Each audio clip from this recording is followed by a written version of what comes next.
আর এই মুহূর্তের একটি বড় খবরে নজর রাখতেই হচ্ছে, আগামীকাল সুপ্রিম কোর্টে আইপ্যাক মামলার শুনানি। শীর্ষ আদালতে জমা পড়ল রাজ্যের পাল্টা হলফনামা।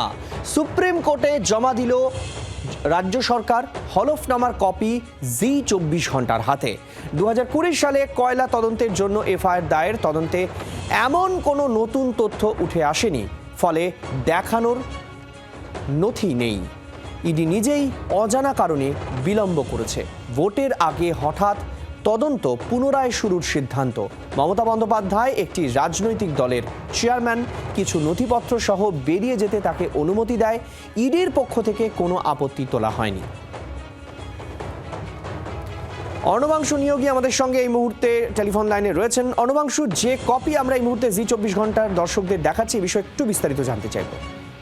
দেখো সৈকত, সেটা হচ্ছে যে আইপ্যাক মামলায় সুপ্রিম কোর্টে যে ইডি ফাইল করে তার পরিপ্রেক্ষিতে সুপ্রিম কোর্ট নির্দেশ দিয়েছিল রাজ্য সরকারকে হলফনামা দেওয়ার জন্য মমতা বন্দ্যোপাধ্যায়কে দিতে হবে। সেই জায়গায় দাঁড়িয়ে রাজ্য সরকার তারা হলফনামা জমা দিয়েছে, আগামীকালকে শুনানি রয়েছে। কিন্তু এখানে গুরুত্বপূর্ণ পাঠ হচ্ছে, তারা বলতে চাইছে যে এই মামলা কোনোভাবেই গ্রহণযোগ্য নয়। যখন কলকাতা হাইকোর্টে এই মামলা বিচারাধীন, সেটা শেষ না করে সুপ্রিম কোর্টে আসাটা কিন্তু অযৌক্তিক এবং মামলা গ্রহণ করা উচিত নয়। এবং তুমি যেটা বললে সেটা হচ্ছে এই যে ইডি যে মামলা তদন্ত করতে গিয়ে আইপ্যাকের অফিসে গিয়েছিলেন, সেই মামলা এতদিন চুপচাপ ছিল, ঠিক নির্বাচনের আগে আবার নড়েচড়ে উঠেছে।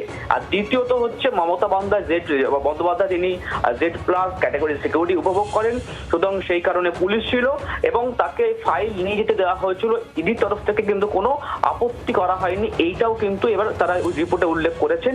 আগামীকালকে সেটা নিয়ে কিন্তু শুনানি হবে দুপক্ষের মধ্যেই। ধন্যবাদ অর্ণবাংশু।